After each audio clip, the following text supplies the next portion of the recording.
जय हिंद साथियों, मैं पारस कुमार आप सभी का स्वागत करता हूं पारस फ्री एजुकेशन में। आज इस क्लास में हम शिक्षक भर्ती स्पेशल पर्यावरण अध्ययन के टॉप 20 क्वेश्चन पढ़ेंगे, जहां से आपको एग्जाम में प्रश्न देखने को अवश्य मिलेंगे। इसलिए सभी से रिक्वेस्ट है वीडियो कंप्लीट जरूर देखें। तो चलिए शुरू करते हैं प्रश्न क्रमांक 1 से। कहा गया है, डेंगू बुखार के दौरान किस पौधे की पत्तियां प्लेटलेट्स की संख्या बढ़ाता है।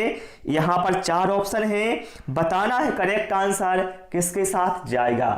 तो पहली बात आप ये याद रखें कि जो डेंगू बुखार है यह मादा एडिज मच्छर से होता है और डेंगू बुखार में प्लेटलेट्स की संख्या में कमी होने लगती है। तो यदि आप ऐसे में मरीज को पपीते के पत्तों का रस निकाल कर पिलाते हैं तो बहुत ही जल्दी प्लेटलेट्स की संख्या में वृद्धि हो जाती है। इसलिए यहां पर करेक्ट आंसर हमारा ऑप्शन सी के साथ जाएगा।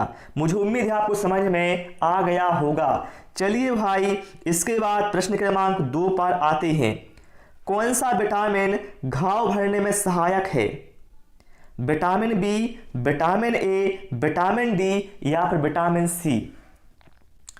करेक्ट आंसर यहां पर ऑप्शन डी के साथ जाएगा। ध्यान रखिएगा, विटामिन सी एक ऐसा विटामिन है जो कि घाव भरने में सहायक होता है। इसलिए डॉक्टर ऑपरेशन के बाद मरीज को विटामिन सी की दवाइयां लिखते हैं। यदि आपसे पूछा जाए किस विटामिन को स्टोर करके नहीं रखा जा सकता तो बताइएगा विटामिन डी को। किस विटामिन को हार्मोन कहा जाता है? बताइएगा विटामिन डी को।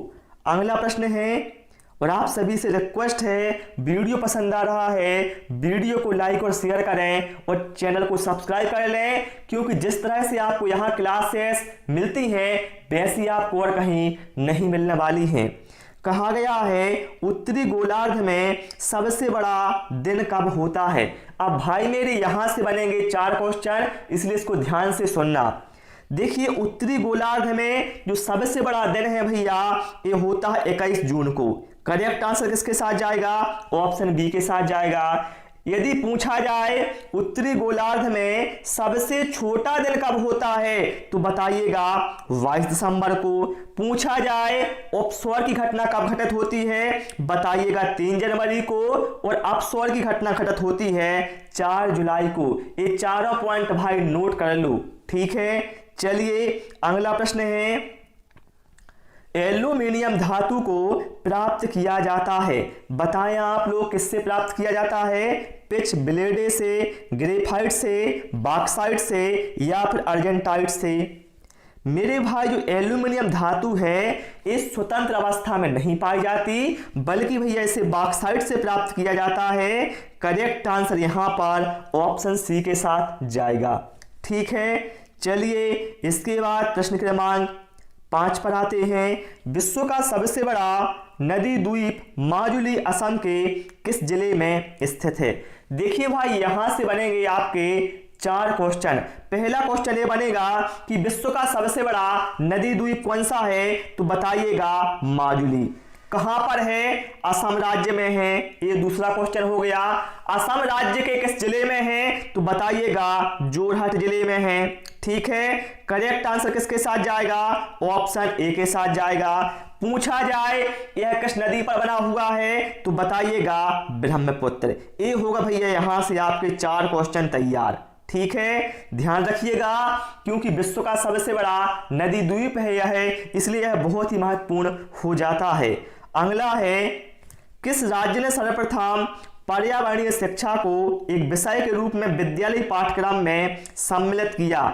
उत्तराखंड, महाराष्ट्र, केरल या फिर राजस्थान?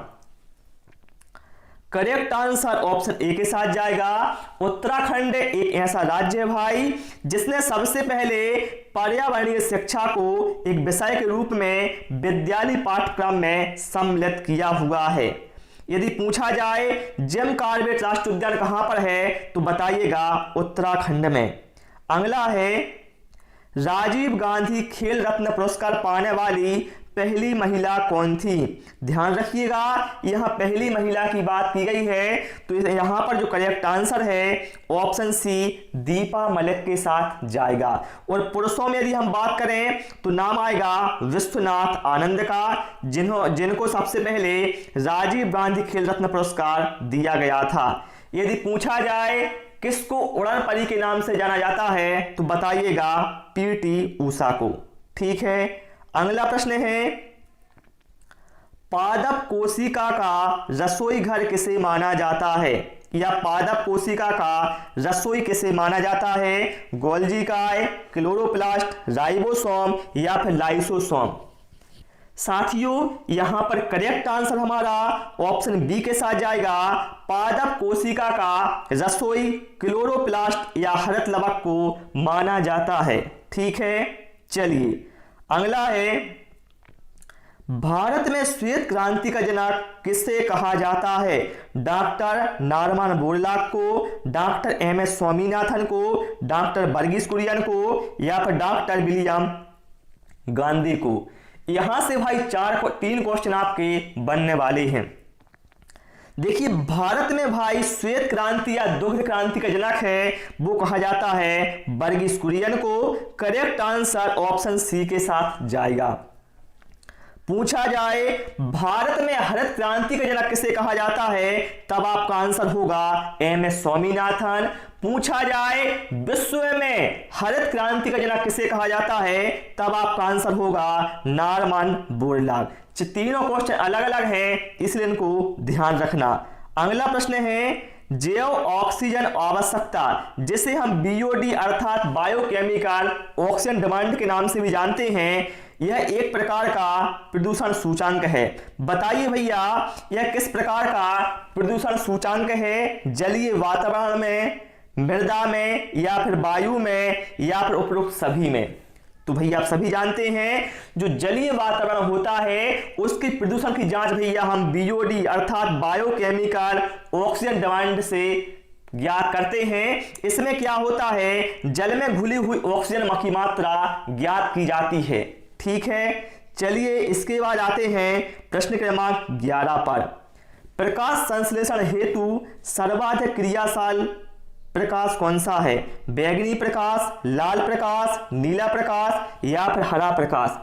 मेरे भाई आप सभी जानते हैं कि जो पौधे होते हैं यह जल, प्रकाश, पर्णहरित और कार्बन डाइऑक्साइड की उपस्थिति में कार्बोहाइड्रेट का निर्माण करते हैं। इसी क्रिया को कहा जाता है प्रकाश संश्लेषण, और इस सबसे अधिक होता है लाल प्रकाश में। करेक्ट आंसर ऑप्शन बी के साथ जाएगा। ठीक है, अब आप लोग हमें कमेंट करके बताना सबसे कम प्रकाश संश्लेषण क्रिया किस रंग में होती है। आप इसका आंसर हमें कमेंट बॉक्स में अवश्य दें। अगला है, निम्नलिखित में से किसके द्वारा पेट्रोल जनित आग को बुझाया जा सकता है? रेत, पानी, कार्बन डाइऑक्साइड या फिर लकड़ी का बुरादा? करेक्ट आंसर भाई यहां पर ऑप्शन सी के साथ जाएगा। साथ ही जो कार्बन डाइऑक्साइड गैस है यह एक रंगहीन गंधहीन गैस है साथियों, और वायुमंडल में इसका प्रतिशत है 0.03%, और यह एक ग्रीन हाउस गैस है। और भैया इसका यूज पेट्रोल जनित आग को बुझाने में भी किया जाता है। करेक्ट आंसर ऑप्शन सी के साथ यहां पर चला जाएगा। अगला प्रश्न है, वायुमंडल के किस स्तर में वायुयान चलाना उपयुक्त है? क्षोभ मंडल, समताप मंडल, मध्य मंडल या फिर आयन मंडल? करेक्ट आंसर यहां पर ऑप्शन बी के साथ जाएगा। भैया समताप मंडल में जो तापमान है वो समान रहता है, और यह मंडल क्या है, जो मौसम संबंधी घटनाएं हैं उससे भी सुरक्षित है, इसलिए वायुयान इस मंडल में उपयुक्त रहते हैं। ठीक है, यदि पूछा जाए ओजोन परत कौन से मंडल में पाई जाती है तो बताइएगा समताप मंडल में पाई जाती है। पूछा जाए आंधी तूफान मौसम संबंधी जो घटना होती हैं वह किस मंडल में होती हैं तो बताइएगा क्षोभ मंडल में होती हैं। पूछा जाए वायुयान की सबसे ठंडी परत कौन सी है वायुमंडल की तो बताइएगा मध्य मंडल। ठीक है, चलिए अगला प्रश्न है, और मेरे भाई यदि यहां पर आपने 20 क्वेश्चन मेरे पढ़े हुए हैं तो आपके 50 क्वेश्चन मैंने कंप्लीट करवा दिए हैं। आप चाहे तो काउंट करके भी देख सकते हैं। चारकोल घर में क्या जलाकर बनाया जा सकता है? बताएंगे आप लोग क्या होगा यहां पर करेक्ट आंसर। तो मेरे भैया हवा की अनुपस्थिति में लकड़ी का कोयला, यदि आप हवा की अनुपस्थिति में लकड़ी को जलाते हैं तो इससे क्या है, चारकोल बनता है, और इसे लकड़ी का कोयला या काष्ठ कोयला भी कहा जाता है। ठीक है, करेक्ट आंसर किसके साथ जाएगा? ऑप्शन ए के साथ जाएगा। अगला है, जावा गर्त किस महासागर का सबसे गहरा बिंदु है? बताएंगे आप लोग। तो मेरे भैया यहां पर 4 ऑप्शन हैं, प्रशांत महासागर, अटलांटिक महासागर, हिंद महासागर और अंटार्कटिक महासागर। तो करेक्ट आंसर किसके साथ जाएगा? ऑप्शन सी के साथ जाएगा। हिंद महासागर का जो सबसे गहरा बिंदु है उसका नाम है जावा गर्त। यदि पूछा जाए विश्व का सबसे गहरा गर्त कौन सा है तो बताइएगा मेरियाना गर्त। कौन सा है? मेरियाना गर्त है, जो कि विश्व का सबसे गहरा गर्त है। और भैया ये कहां पर है? मेरियाना तो प्रशांत महासागर में है। ठीक है, चलिए भाई इसके बाद प्रश्न क्रमांक 16 पर आते हैं। येलोस्टोन राष्ट्रीय उद्यान किस देश में स्थित है? रूस, अमेरिका, भारत या फिर ऑस्ट्रेलिया? भैया मेरे पहला प्रश्न ये बनेगा कि विश्व का सबसे बड़ा राष्ट्रीय उद्यान कौन सा है? तो भैया ध्यान रखिएगा, विश्व का सबसे बड़ा राष्ट्रीय उद्यान है येलोस्टोन राष्ट्रीय उद्यान, जो है कहां पर? अमेरिका में है। ये हो गए आपके 2 क्वेश्चन। तीसरा क्वेश्चन बनेगा, भारत का सबसे बड़ा राष्ट्रीय उद्यान कौन सा है? तो बताइएगा हेमिस राष्ट्रीय उद्यान। ठीक है, यदि पूछा जाए भारत का पहला राष्ट्रीय उद्यान कौन सा है तो बताइएगा जिम कॉर्बेट राष्ट्रीय उद्यान। ठीक है, ये चारों पॉइंट आप लोग नोट कर लें। अगला प्रश्न है, कामधेनु नदी किसे कहा जाता है? यमुना, चंबल, हुगली या फिर दामोदर? करेक्ट आंसर यहां पर ऑप्शन बी के साथ जाएगा। साथियों, कामधेनु नदी कहा जाता है चंबल नदी को। यदि पूछा जाए किस नदी का प्राचीन नाम चर्मावती है तो बताइएगा चंबल नदी। पूछा जाए कालिंदी के नाम से किस नदी को जाना जाता है तो बताइएगा यमुना नदी को जाना जाता है। पूछा जाए पश्चिम बंगाल का शोक किसे कहा जाता है तो बताइएगा दामोदर नदी को। ये चारों पॉइंट भाई आप लोग नोट कर लें। अगला प्रश्न है, किसने बांधों को आधुनिक भारत का मंदिर कहा है? महात्मा गांधी ने, दादा भाई नौरोजी ने, चित्तरंजन दास ने या फिर पंडित जवाहरलाल नेहरू ने? तो मेरे भाई भारत के पहले प्रधानमंत्री जिनका नाम था पंडित जवाहरलाल नेहरू, इन्होंने भाई बांधों को आधुनिक भारत का मंदिर कहा है। करेक्ट आंसर यहां पर ऑप्शन डी के साथ जाएगा। और मैं फिर से रिक्वेस्ट करता हूं, जिन लोगों ने भाई वीडियो को लाइक और शेयर नहीं किया है भाई वीडियो को लाइक कर दें, और जो भी आपके फ्रेंड हैं उनके साथ वीडियो को शेयर करें ताकि वो भी हमारी क्लास को देख सकें। यहां पर कहा गया है प्रश्न क्रमांक 19 में, निम्नलिखित में से किसके द्वारा स्वाइन फ्लू होता है? विषाणु, जीवाणु, फफूंदी या फिर फीता कृमि? तो भैया मेरे जो स्वाइन फ्लू है ये होता है विषाणु से, अर्थात वायरस से। ठीक है, करेक्ट आंसर यहां पर ऑप्शन ए के साथ है चला जाएगा। यदि पूछा जाए जीवाणु की खोज किसने की थी तो बताइएगा ल्यूवेनहॉक ने, और विषाणु की खोज की थी इवानोवस्की ने।